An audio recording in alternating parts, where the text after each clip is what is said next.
Now, as we head into the Japanese Grand Prix, Sergio Perez has admitted that he was wrong in accusing Reese of homophobic comments towards Ewan Wright, which caused Ewan Wright to go on an outburst and attack a couple of members at Ford's party. Now, it's been officially confirmed that there was some gate crashers that entered the Ford's party, which were not meant to be there, obviously, and that's where, of course, all the drama kicked off. Now, what happened is that Sergio Perez, a week later, after we first heard the news of this crash party, we saw that Sergio Perez had accused Reese of homophobic comments towards Ewan Wright, which is what started Ewan Wright's little kickoff that he had at his own party.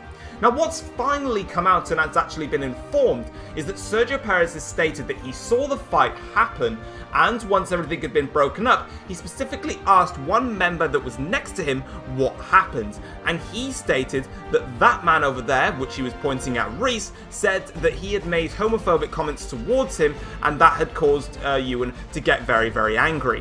What we now found out is that the man that Sergio Perez was speaking to was one of the gate crashers. So, of course, that gate crasher put out a nice cheeky little lie. Sergio Perez thought he now had all the information and went ahead and actually spread out that Reese had caused the kerfuffle. This obviously annoyed Reese and Tom heavily as they were both together at the party, which caused a little bit of a scuffle between the three of them in the back of the paddock, and that obviously meant that the relationship between the three of those drivers got very, very sour. But with all the news finally coming out, Sergio Perez has admitted that he was wrong in accusing Reese. Reese has now also accepted Sergio Perez's apology after he came out without any form of extra evidence to prove that this was the case, and obviously all of it has finally been put behind us, and the saga of Ewan Wright's case at the Ford's party has finally been resolved, and now all the drivers can move on with everything all put behind them. Now, taking a look at the race news heading into the Japanese Grand Prix, the top 5 teams were so closely matched, with Ferrari and Audi only half a tenth of a second faster per lap in race trim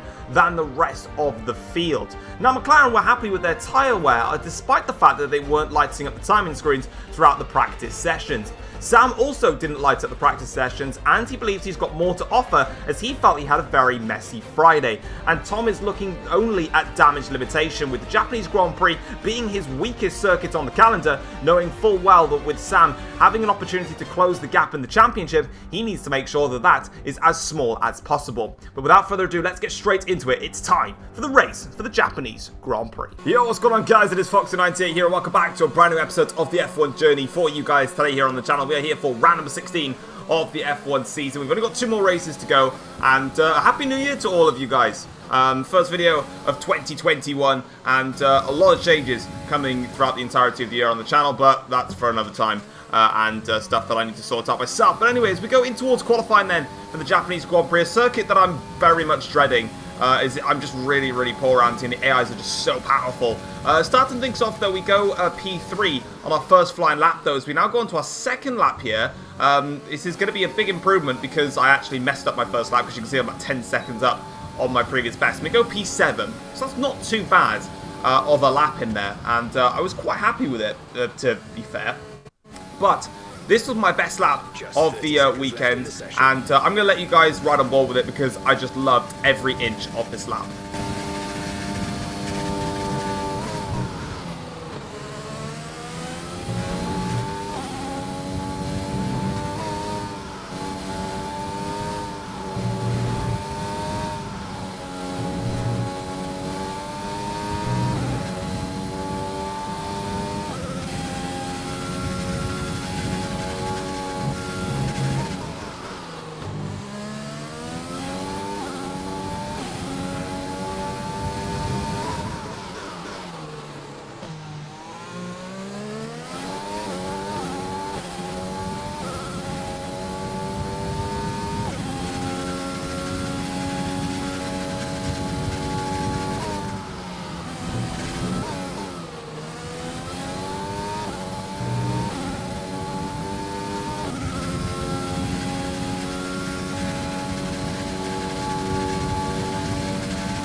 Alright then, here we go. It is round number 16 of the F1 season here at the Japanese Grand Prix here at Suzuka track, which is an all-time classic and the only figure of 8 circuit on the Formula 1 calendar. It's going to be dry and sunny for this entire Grand Prix, so we should not expect any rain, and we haven't seen any rain now throughout the entirety of this season. The 3.6 mile circuit has only got one DRS zone, which is on the start-finish straight, which is a very difficult overtaking spot, but in general there are plenty of places to make the moves without the need of the DRS, which is one of the beauties of this race circuit. It's obviously going to be the soft, the medium and the hard compound tyres, but there's a little bit more of a deficit between the soft and the hard compound tyres, being 1.5 seconds slower per lap, which is something that the drivers need to be wary of, as we could be looking at a one-stop strategy in this race, whether you can try and get onto the mediums, or if you're going to have to take those hard tyres instead of being able to do the soft-medium strategy. Taking a look at the starting grid though, it is my teammate Sam that's got what he needed, and that's pole position for the Japanese Grand Prix with Daniel Ricciardo alongside him on the front row of the grid. George Russell qualifies in 3rd place for Audi ahead of Carlos Sainz in the leading Ferrari car in P4. Leclerc is in 5th place with Reese then in 6th on the grid. Looking down the rest of the grid, we qualify actually in P8. Hamilton was in P7, but I believe we were 0.2 of a second off the pole. Shows how close the grid really was. Sergio Perez in P9 with Rosberg in P10 in his second to last race in Formula 1. Verstappen qualifies in 11th ahead of Pascal Wehrlein in P12 with Hulkenberg in 13th and Bottas lining up on the grid in 14th place. P15 then is Mason Wood ahead of Esteban Ocon in P16, and then coming up in P17 is going to be Sebastian Vettel with his teammate Lando Norris in P18. And then coming to the back of the grid then, it is an all-Ford back row with Gasly and Noah James lining up at the back of the grid for this Grand Prix. So very fascinating grid itself, but now of course we've got a lot of work to do here. Sam has got everything right so far this weekend. He's on pole position, we're down the order in P8, so we need to try and capitalise and try and get some points back. So here we go then. We've got the grid ready to go. 5 red lights, and it is now lights out. Here we go here to start the Japanese Grand Prix. It's been a very shaky start from us, but we still get ahead of Lewis Hamilton off the grid then. A little bit of a skirmish start for Reese in the second Ferrari car now as we try and go around the outside here of all these cars, but we carry too much speed into the first corner, losing a whole heap of places there. Down into P12 now as we go through the S section, and we take a whack from one of the Renault cars then, losing the back end of the car. We've lost our front wing end plate as well and all that. Safety car gets deployed, but the worst possible start that we could have had for this race has actually gone ahead and happened there. We've now lost our front wing end plate, and that is a disaster for us now. So let's have a look then at the grid sequence. As we get underway then, at the front of the field, everything was quite normal. For me though, it was a really scrappy start. So as we go in towards the first corner here now, this was alright. This section was fine. We got a little bit flicked out wide there. As I carried some more speed then for the second part of the corner, it just didn't happen there. And then as we go for the S section, we just take a massive whack there from the Renault car of, I believe it was Valtteri Bottas, and that just sent us into a spin. This is what it looked like on board from Valtteri Bottas. As we're going to get some camera replays now of what the incident. So Bottas didn't actually get a good start here. He actually gets jumped by Mason Woods off the start-finish line here. As they now go down in towards the first corner here, you can see that we've gone wide, and this is where we lose a whole heap of places. Back onto the circuit we go now. Bottas here actually outbrakes us, and then, as you can see here, it's a very tough one because we're trying to take the inside line here, but in fairness to me, like, I've got a car's width. That's the fair point in all of this, but what's the bit of a weird point here is as Bottas is turning in, look, he's not really giving us any space. Look at the amount of space that he's got on his side of the circuit to at least just, you know, allow us to have a swoop-in side-by-side moment there. It didn't really happen. It's probably a racing incident. You guys can let me know in the comments what you thought of that incident, whether you think it was my fault or whether you think it was Valtteri's fault. But nonetheless, though, it is the worst possible start. We now need to pit and get this front wing changed. And as you can see then in the bottom of your screens there is what the live championship standings looks like. As it stands, with Sam leading the Grand Prix, he is on 242 points. As it stands, we are on 255 points, meaning the gap will drop to 13 points in the championship. So that's what it looks like at this stage. But of course, Sam obviously needs to maintain the lead and win, and we need to fight back and try and see if we can score any points. So that's going to be the crucial stage for this race so far. But at the moment, the championship has been blown wide open once again, with us initially having control of the championship. We don't at the moment. So That's something to be focusing on. But now we're out on a fresh set of the medium compound tyres, and we're pretty much going to have to now do a one-stop strategy as we knock over a bollard there. We're going to pretty much have to just convert to a brand new one-stop strategy from the back of the grid here on P19. So let's see what we can try and do then. Race is underway then for this the second part now of the Japanese Grand Prix. The Ford car's already breezing away up front now, but for us we need to get these medium compound tyres up to temperature, and the rest of the drivers around me who are on the soft tyres potentially will immediately have those tyres fired up, whereas I won't have them fired up. And of course, again, we're in a position where we A, shouldn't be, and B, well, like I said, I'm just so slow around here compared to the areas. Mason Wood tried to have a look there down the inside into Spoon, but we're not going to let that happen. It's not Spoon, it's dead. No, it's not. I can't remember the name of the corner.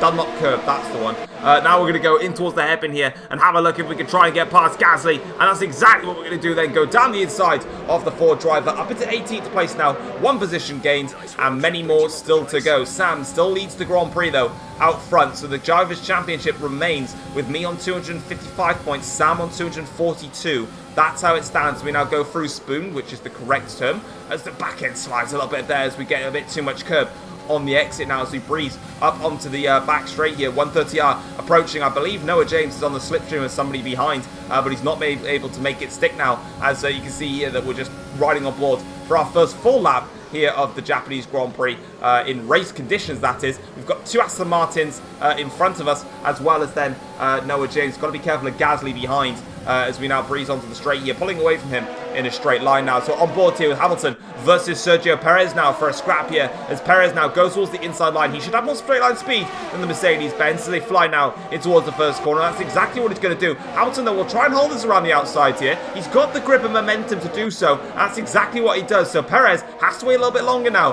to get his overtake done on Lewis Hamilton, as he goes a little bit wide there. As one of the Mercedes cars there has actually gone and retired from the Grand Prix, and that was Lewis Hamilton then. So despite defending against Sergio Perez, Hamilton is out of the Japanese Grand Prix, and we're now right on the back here of Noah James, who's had an awful exit out of Spoon there. He got compromised a little bit by Lewis Hamilton as the two Aston Martins scrap into 130R. We go down around the outside of Noah James, caking a lot of curb into 130R to cover our inside line. And now towards the chicane here, the two Aston Martin cars fighting away quite heavily now as we try and see if we can dance our way through as we breeze onto the back straight now. Here we go, attacking the two Aston Martin cars now, going side by side, going to make it a double overtake here on the start-finish straight. No DRS has been enabled, but we've got just so much more straight line speed in this car that we're able to breeze past the two Aston Martin drivers, and that's a lovely bit of fighting there, and that puts us up into 14th place with the two Renault cars up ahead now, scrapping away. But you can see that the gap between us and the rest of the field is expanding quite rapidly, and this is worrying signs now in this race as we try and have a look here on one of the Renault drivers. I think this is Ocon, but I could be completely wrong on that one as we get a very nice exit out of the last corner. And now, as you can see here, we'll have the DRS open, and we should be able to go for this one here on the driver now in front of us, as I think I said it's Ocon, and I believe it is, as we now make that overtake stick there as we go through around the outside into the first corner, and we've managed to make it stick. Try to come back at us a little bit then, as we'll have to just defend a little bit. Actually, no, I think that's Bottas we've just overtaken. So the man that whacked us off in turn one, we've now got back in front of him again now. Lap 7 of the Grand Prix, we get a little bit out of shape there, just lacking concentration, and Bottas now might have a run here in towards Spoon, but it's going to be to no avail, as we're going to be able to stay in front of him now and maintain that nice and easy through there. A little bit of a scrappy exit though, that's going to give Bottas an opportunity to have a go at us here, but we can just use rich mix and overtake mode, and you can see here that's how powerful the Jaguar car is in a straight line, that we're able to just fly through and have absolutely no problems there defending the position, which is absolutely great as we now go through in towards the chicane here. And we'll have to defend with the DRS though, because obviously that Renault car is going to have it, but on the exit here we just use our rich mix and we'll just use our overtake if needed, but we've got enough of a gap to cover ourselves into this fight. At the front of the field, though, something's going not to plan for Sam, and that is that the rest of the field are right on his tail now. Here comes George Russell in the Audi to have a look in towards the first corner. He might just have a little go down the inside. He is going to have a go down the inside. Russell now tries to go for it on Sam. He's going to make this one stick, I think. Side by side through the S sections now. Sam has to hold the lead of this Japanese Grand Prix if he wants any chance of really putting a threat in the last race of the season for the championship. And as George Russell now through the Dunlop curve they go, side by side for the entirety of the S section. Russell Russell takes the lead of the Japanese Grand Prix, and Sam drops now down into second place, and that means now we've got a 20-point lead at the top of the Drivers' Championship if the race was to finish as it is. But it's going to get worse for Sam here, because Ricciardo now is fancying a run on Sam, but in towards the first corner, Sam doesn't let that one happen. He manages to hold the inside line this time, but Russell now leads the race, and Russell, crucially, is pulling away in this Grand Prix. Now we're on board here with the two Ferraris, who are trying to have a little bit of a scrap here for, I believe this is 4th and 5th. Reese is in front of Carlos Sainz as things stand. This is just, they've actually just pitted. Speaking of that, Sam rejoins just in front of them on the medium compound tyres, so he's going a different way to the two Ferraris now. So of course these drivers have actually made their first pit stop. I obviously haven't, because I don't need to yet, as I've stopped for the medium compound tyres on lap 1. But the Ferrari drivers having a great side-by-side fight here as they fly through now, and Sainz still behind Reese in this race, but Sainz now will get a nice exit off of the last corner. DRS will be enabled. He can try and use this on the start-finish straight. Slipstream and overtake mode will probably be enabled for the Ferrari man as they go in towards the first corner now, side-by-side, and Sainz gets in front of Reese, so a lovely overtake there, and that will put him in a net P4 in this race. In fact, might actually put him into a net P3, because the McLaren car of Ricciardo is not there. Lap 16, back end sides for us, getting onto the gravel track now, and Russell, who is in the lead of the Grand Prix. I have yet to make my second stop in this Grand Prix. Russell now on his hard compound tyres is going to have a run at us, but we use our overtake and rich mixture to stay in front of George Russell in this Grand Prix as we now go in towards the chicane now for the final time here on this lap, and you can see that we're just in front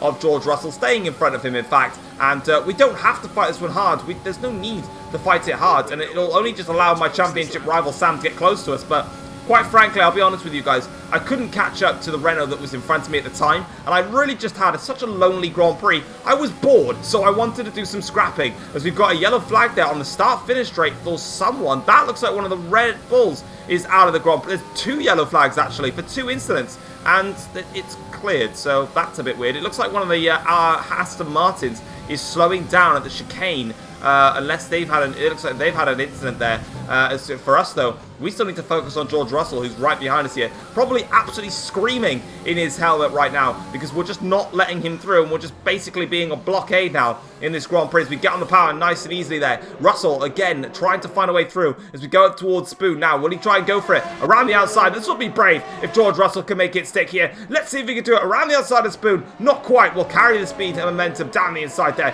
to hold the position, and now onto the back straight here. This is where Russell should be able to get a great run on us now with the power of that Audi car blasting him along here. You can see that the rivals behind are closing up now on George Russell, as I'm being a complete and utter nuisance in this Grand Prix, and I'm not bothered as we now go through in towards the chicane here, still in front of George Russell, but unfortunately my fun is going to eventually be curtailed, because I need to stop for another time in this Grand Prix. Maybe if I slapped on the hard compound tyres, I could have just gone straight to the end on hards, but I didn't really know.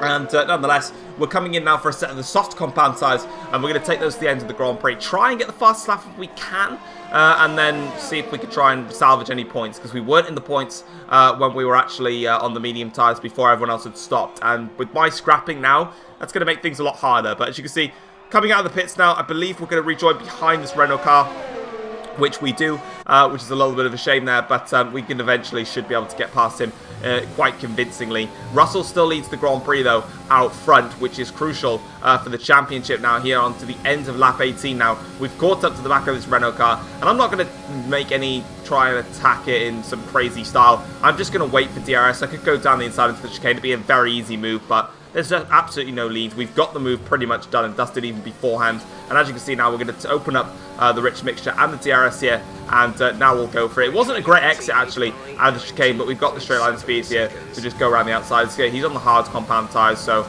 a very simple overtake for us there. And we can now just open up the taps, try and get that fastest lap. Unfortunately, the Mercedes and the Porsche that are up ahead are just really far ahead. There is still plenty of laps to try.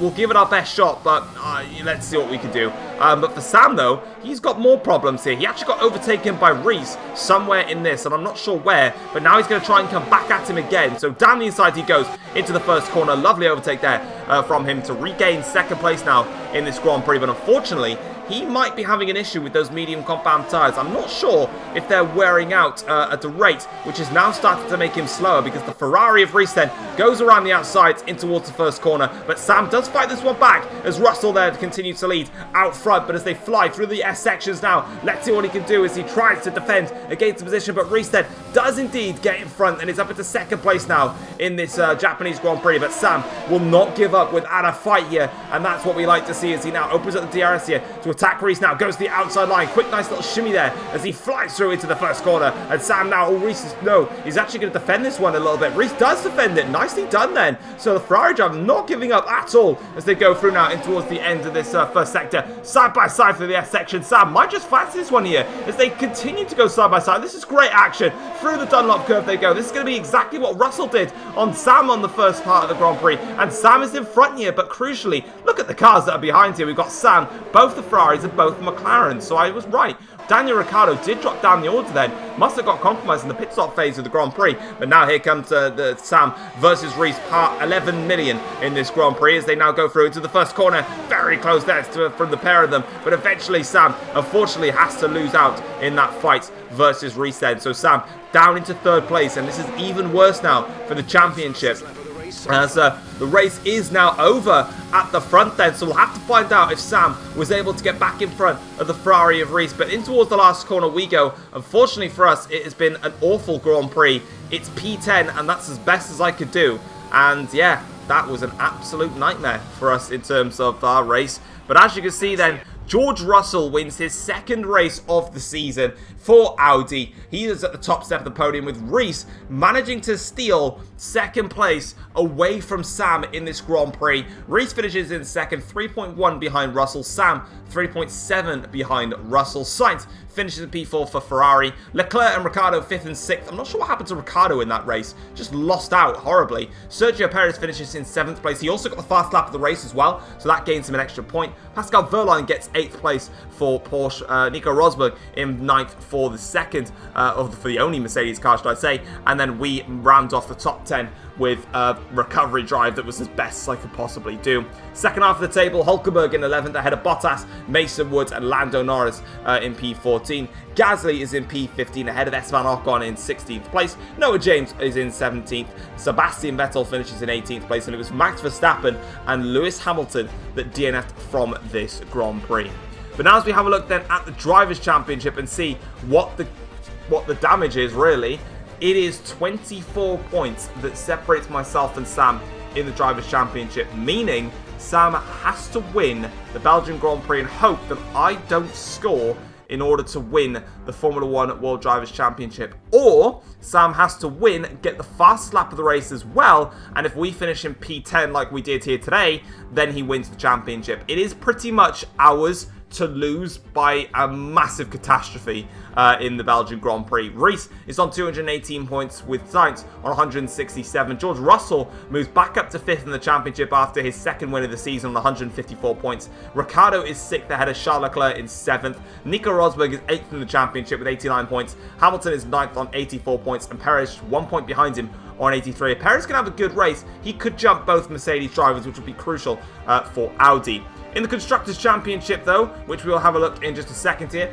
you can see Jaguar are on 488 points now. Obviously, we won the championship a while ago. Ferrari, obviously, maintaining that second place in the championship on 386 points. The gap between Vodafone, McLaren, and Audi is still very, very slim, with McLaren on 244 points, Audi on 237. Mercedes have solidified 5th in the championship with 173 points. Red Bull are on 48 points. Porsche, 29 points. Renault on 27 points now. So Porsche have actually got in front of Renault, crucially, in the championship now. So they're up to 7th, Renault down to 8th, and Ford and Aston Martin still haven't scored points this season. But without further ado, let's get straight into the post-race notebook and see what the teams and drivers had to say after this crazy Japanese Grand Prix.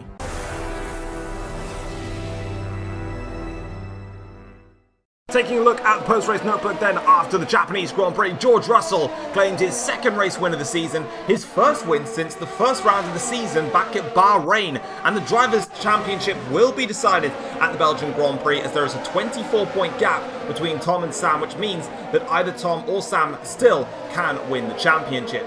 George Russell is happy to claim another win in this Formula 1 season, as he admits it's been slightly difficult at times with the Audi, but is impressed and happy with his own performance here at Suzuka and just fell in love with his car around this circuit. Sam has vowed to give absolutely everything at the Belgian Grand Prix, as he states that he's got nothing left to lose, and with the Drivers' Championship being very unlikely, he is still going to give it everything that he's got. Tom, meanwhile, is not focusing on the next race and is still focused on the Japanese Grand Prix fallout, as he has blamed Valtteri Bottas for the crash, claiming that Bottas gave him no room whatsoever and believes that he was the cause of his crash, which compromised his entire Grand Prix. But next time, we're going to have a new Formula 1 World Champion. Will Tom make it 5 F1 Journey titles, or will Sam be a double-time F1 Journey champion? We'll stay tuned next week to find that out. Take care all. Peace.